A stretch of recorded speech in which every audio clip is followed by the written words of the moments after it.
Human, depuis quand est-ce qu'on ne s'est plus vu? Je dirais que ça fait bien 5-6 ans. Oui, c'était en 2007-2008. 2008, quelque chose comme ça. Oui, ouais, tu présentais un spectacle au Poche. Au Théâtre de Poche, oui. 3 jours de concert. Et à l'époque, tu étais libre. Le titre du spectacle, c'était Enfin libre, effectivement. Oui. Et je suis toujours libre. C'est vrai? Oui. Rien n'a changé Non, rien n'a niveau-là. changé, rien n'a changé. Je suis toujours le même homme libre. Je me souviens qu'à l'époque, on avait parlé du super-héros que tu étais, avec ton surnom Human, qui faisait un peu super-héros. Tu te sens toujours super-héros? Je me sens toujours super-humain. C'est tout de suite un peu différent, ça. Il y a quelques on a années qui sont l'impression de passées. voir Spider-Man sans masque. C'est-à-dire que M. Parker a pris quelques années, contrairement à ce qui lui arrive au cinéma, où il n'arrête pas de rajeunir d'ailleurs. C'est vrai, il devient de plus en plus adolescent. Ouais, c'est vrai, oui. Les Ultimates sont plus jeunes. Non, mais il y a toujours un côté... je trouve que de toute façon, tous les humains sont des héros. On est toujours, le héros de sa vie, le héros de situation qu'on n'a pas choisi de vivre. Et donc oui, je suis toujours super-humain et super-héros. Et il y a toujours cette dualité entre l'humain et le super-héros dans Human. Bon, à l'époque, je me souviens que tu m'avais dit que le reggae était un peu ta musique de prédilection. Certes. Et là, on n'est pas dans le reggae du tout. Non, ça aussi, ça a suivi la course du temps. Après, le reggae était ma musique, c'était mon territoire premier, on va dire. C'est là où j'ai fait mes armes. Après, moi, j'écoute beaucoup de choses et pas seulement du reggae. Et le temps faisant, j'avais envie de faire autre chose. Parce que j'ai beaucoup écouté de chansons françaises aussi, beaucoup de rock, beaucoup de pop. Et donc ici, c'est un album qui est vachement plus axé sur la chanson. C'est de la chanson française d'abord. Et les orchestrations sont variables, mais ça va plus dans des trucs rock, pop, ballade que vraiment dans du reggae, quoi.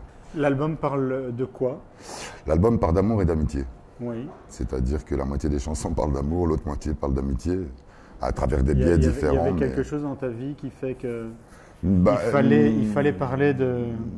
Non, mais quand on recentre les sujets, finalement, dans la vie, quand on écrit des chansons, c'est soit pour dire j'aime, soit pour dire j'aime pas. C'est un peu inutile d'écrire une chanson pour dire je ne sais pas, ou je n'ai pas d'avis. Tu peux. Et donc, finalement... On va attendre le tram. Et finalement, l'amour, c'est un sujet redondant chez les gens qui écrivent. Oui, mais tu n'aurais pas pu parler de politique. Eh bien, il y a 1 ou 2 pamphlets, oui. Mais moins que ce que je faisais avant. Oui, on sent l'homme assagi. Merci. Je sais pas si on veut dire merci. Tu trouves que c'est mieux d'être assagi que d'être dans la rage? En tous les cas, c'est plus facile à vivre. Ah. C'est plus facile à vivre. Oui, c'est bien ça. Ça, c'est vraiment une phrase typique de l'homme assagi. Exactement, voilà. C'est-à-dire que le conflit en permanence ou la révolte permanente. Ne se bat plus. Si, moi je me bats au quotidien. De toute façon, je fais un métier qui n'est pas le métier le plus facile du monde et qui demande pas mal de ténacité, voire d'acharnement. Donc si, ça reste un combat au quotidien, mais je pense que l'angle que je choisis pour regarder ma vie aujourd'hui n'est pas celui du combat, mais plutôt celui de la sérénité. Comment s'appelle l'album? L'album s'appelle La Tournée des Grands-Ducs. Oui. Si tu avais une chanson à choisir parmi l'album? Il y a un morceau qui s'appelle La vie c'est comme ça. Oui. Et qui, dans le refrain, dit la vie c'est comme ça, il y a des hauts, il y a des bas, la vie c'est comme ça, ici ça va, là ça va pas, la vie c'est comme ça, une fois c'est toi, une fois c'est moi. Et je pense que c'est un des morceaux qui résume bien l'état d'esprit de l'album. Après, le titre phare, La Tournée des Grands-Ducs, qui est un peu La Tournée des Grands-Ducs, c'est un truc qu'on fait entre amis, jusqu'à des heures impossibles, et où on est dans la célébration. À boire des bières. À manger de la dinde, à la Belladone. Ici à la Belladone ou ailleurs, un peu partout dans Bruxelles. C'est une tournée, donc ça va d'endroit en endroit. Mais c'est surtout un truc qu'on fait vraiment entre amis, donc c'est le titre qui est déjà une célébration de l'amitié en soi, quoi. Je me souviens, tu parlais de... Je t'avais demandé comment est-ce que tu te sens star, et tu avais répondu dans les bras de ma femme. À l'époque, oui, c'était un peu... Mais c'est toujours la même chose, dans les bras de ma femme et dans les yeux de ma mère. Ça tu n'avais pas dit, mais voilà. C'est toujours la même mère, je suppose. Non. Donc tu es une autre star. Heavy rotation.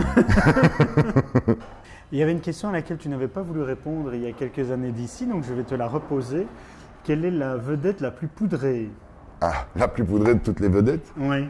Je ne sais pas, on va dire Sylvie Vartan, à mon avis, à son âge, elle a besoin de mettre beaucoup de poudre pour passer. Mais je ne parlais pas de celle-là, je parlais de celle-là. De celle qui se poudre le plus le nez? Oui. Oh, j'en sais rien, à mon avis, un peu toutes, vu les mœurs actuelles. J'ai l'impression que ce qui est difficile à trouver, c'est la vedette qui n'est pas poudrée. Ah oui. Et en ce qui te concerne? Pas trop. Non, pas trop. Bon, allez, on répète le nom de l'album? La tournée des Grands Ducs. Bon, bah, allez, faisons tourner.